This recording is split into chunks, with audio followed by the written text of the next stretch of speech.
நீங்க மதுரையினுடைய வரலாறு எடுத்து பாத்தீங்கன்னா ஆளுடைய நாச்சி தான், அங்கேயே இருக்க நீ தான்.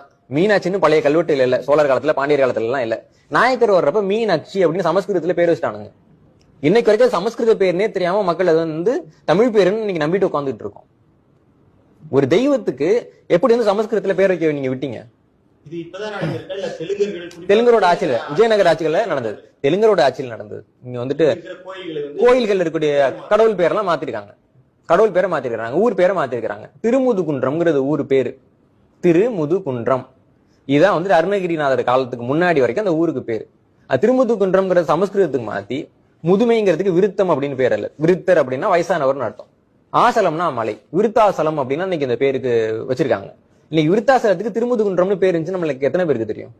அப்ப இந்த ஊர்களுக்காவது பரவாயில்ல, பேர் மட்டும் மாறி இருக்கு. இப்படியே நம்ம விட்டோம்னா திருவண்ணாமலைங்கிற ஒரு இடத்த நம்ம இழந்துரும்.